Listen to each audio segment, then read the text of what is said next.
What's going on, guys? Welcome back to the channel, and today, as promised, we're going to be reviewing the Padron 1964, which is usually something that kind of take people by surprise when I tell them that it's one of my favorite New World cigars, priced out of the equation. Like, if I had to just pick a cigar that I really wanted to smoke on a celebratory occasion and it couldn't be a Cuban, this cigar would probably be in my top 3 to top 5. And yes, it isn't really usually in my wheelhouse because it's so full-bodied and full strength, but there's just something about it. Like, even as someone who isn't a full-bodied, full-strength type of smoker, I can still acknowledge and appreciate what makes this cigar so high quality, so sought after, and just overall excellent in general. And as you'll see here, hopefully this experience will kind of be similar to my past experiences. This should be extremely well constructed. I should be getting a lot of complexity out of this, but let's actually dive into the cigar so we can actually confirm that for ourselves. And as usual, I'm going to be going through this review, splitting up the cigar into thirds. So let's go ahead and cut and light.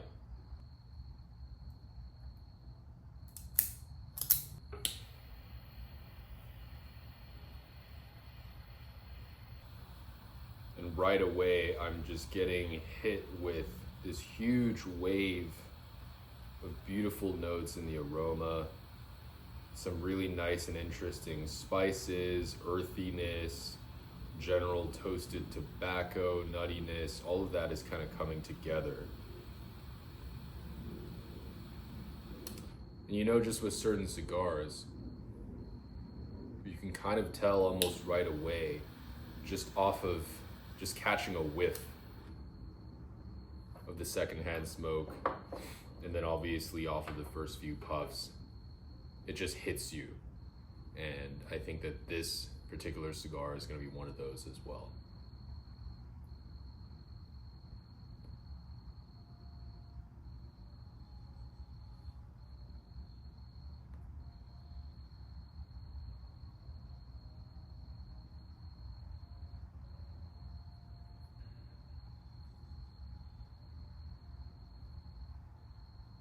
Definitely is one of those.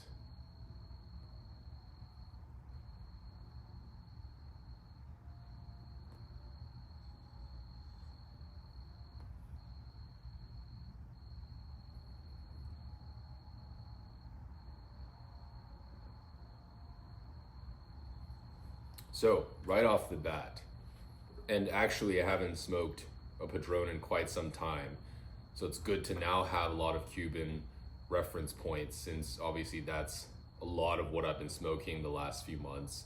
But coming back to a Padron now, I actually think that I get a lot of the same, general mineral rich, like just deep, complex notes that I get oftentimes out of good Cuban tobacco as well. It's like a spin on that. And so what I mean is, for example, with Cuban tobacco, even for the relatively fuller bodied, fuller strength Cuban blends, you still get that very noticeable barnyard flavor. Whereas with the Padron, at least this 1964, it's like a heavier type of barnyard. So essentially like dark, mineral rich soil or earth. And it does it in a way that is instantly just, it kind of, makes you just pause and just look at the cigar for a second. Like, it's that interesting.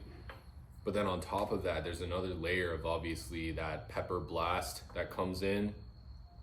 But underlying that, there's also maybe some baking spice as well. And so it's not just red pepper or black pepper spice all the way through. It's more interesting than that.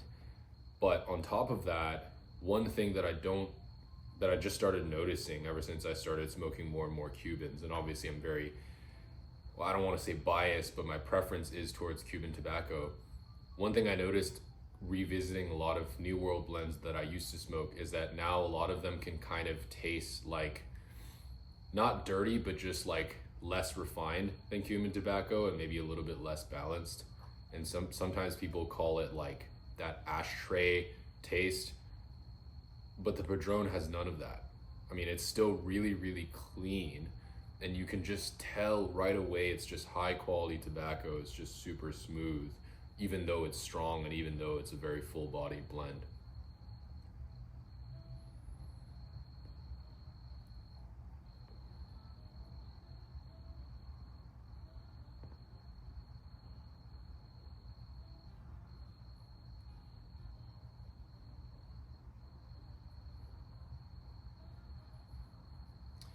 It actually doesn't sting that much through the retrohale. It's more of that back of the throat nicotine hit and pepperiness, but it's not like burning my nostrils or anything like that.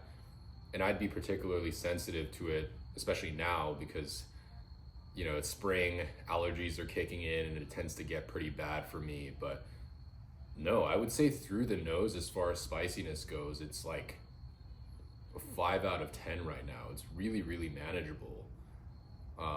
And like I said, it's more just sticking around your palate and then also back of the throat. But so far, this is an incredible start. And I said in the last video that I very, very rarely these days give non-Cuban cigars anything above a 90. Just at least the first few puffs are definitely in like the A- to A range, even given my preference for Cuban tobacco. So I'm gonna come back at the end of the first third. As I said, right now, it's just a lot of that mineral rich earthiness, like really, really good quality soil. I would say a little bit of nuttiness. Let me take a final puff here.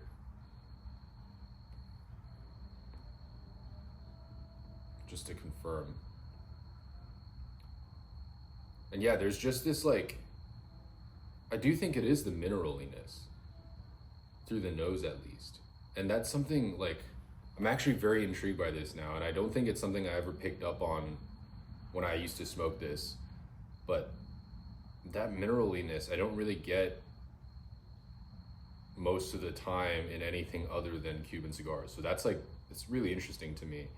And then I guess maybe a little bit of like leather as well, although I don't use that word to describe like a particular flavor very often, because I don't really know what leather would, I guess I can imagine obviously what leather smells like, but I don't know what it tastes like certainly.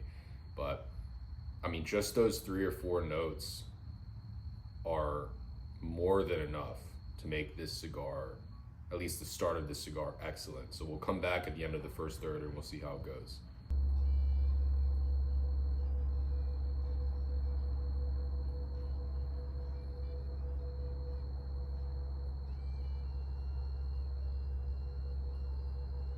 All right, so we're well into the second third here, and I had quite a bit of ash that built up, that fell off probably about 10-15 minutes ago. Overall, the first third was really, really good. More of that mineral rich earthiness came in, as well as some woodiness. I don't really know what type of wood exactly, but that was a really big part of the flavor profile.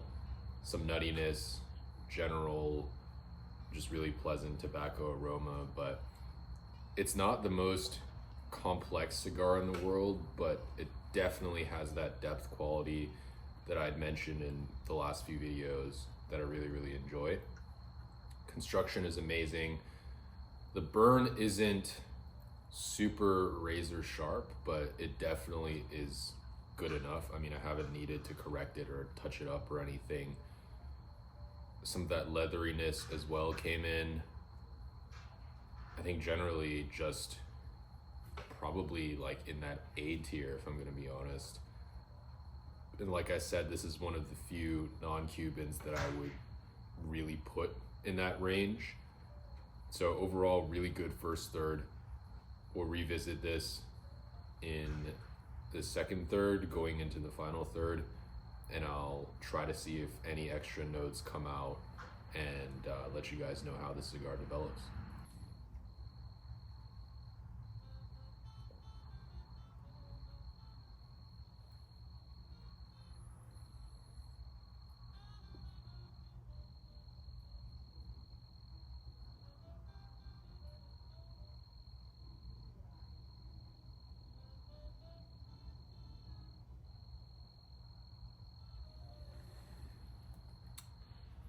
All right, so we're coming up on the end of the second third, and so far, just a deepening of the notes that I'd mentioned earlier, as well as just like an overall really rich, like oily quality, and also some floral came in as well. What I wasn't expecting though was a graham cracker note that came in and out of the flavor profile. I don't get that consistently, but occasionally, especially when I retrohale, that graham cracker note does come in and become quite noticeable. Overall though, right now, the burn line is just amazing. I mean, razor sharp. I touched it up once earlier, but that was it. Really, really toothy wrapper on this thing as well, and the ash, obviously you can't see from this distance, but from my point of view, I can see the little dots, those little oil pockets on the ash. That's usually a sign that a cigar has really, really high quality tobacco that's just filled with minerals and, you know, the natural chemicals that come out into flavor when you combust tobacco. So overall, I would say at this point, the rating is probably sitting around like a 93, 94. So really high praise from me. And yeah, I just think I'm really happy with this so far. We'll check in the final third. And just a little bit of a note on the drink for tonight. Nothing too crazy. We're just having some Maker's Mark standard bourbon, but it's pairing really well. And I thought I'd bring out the bourbon because generally I like to have scotch or rum for Cubans because I don't want the drink to overpower the cigar. But generally with a Padron especially, and really any type of medium to medium plus New World, the flavor profile can keep up with the bourbon and won't be washed out. So just pairing very beautifully so far. Obviously I'm not going to get too much into the notes on this because I'm not a bourbon expert by any means, but all I know is that it's pairing really, really well so far.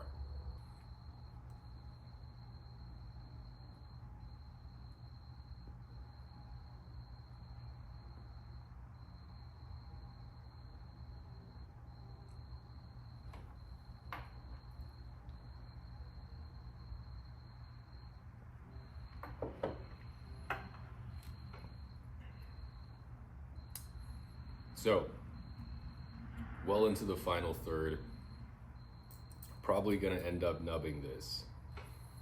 But overall, fantastic cigar. I think I'm gonna settle on a 93 for this. In the final third, everything just got more and more complex. Construction did falter a little bit, as you can see. Not super, super even, but also not something that I'd worry about at this point. Probably correct itself in the next few minutes. But yeah, more of that earthiness, leather, a little bit of sweetness as well, and also some coffee and chocolate coming in. That very, very slight floral is still coming through in the retrohale. And as I was smoking this down, I got a pretty interesting thought. I think that this is probably the epitome of what I would have expected a cigar to taste and smell like when I was a kid. I remember probably back when I was like 6 or 7, my grandpa actually pulled out a box of cigars, and at this point I can't for the life of me remember what it was, but he allowed me to smell it and kind of puff on it just on the cold draw without lighting it. And I was hit with this big mix of spices and just overall richness. And I did get that, not punch in the back of my throat, but like that red pepper spice and like, I guess just the general sensations you would associate with nicotine, but it wasn't like overbearing. And so this is probably the epitome of what I thought cigars would have tasted like as a kid. It's just an interesting thought that popped up in my head. Overall, I'm just really enjoying myself tonight. I would definitely recommend you guys smoke this. This is probably one of the first high-end cigars that most non-Cuban cigar smokers will get their hands on probably within the first year. At least this was for me. So besides Davidoff, like Padron and Davidoff were the first two high-end non-Cuban brands that I really appreciated just off of the first few puffs.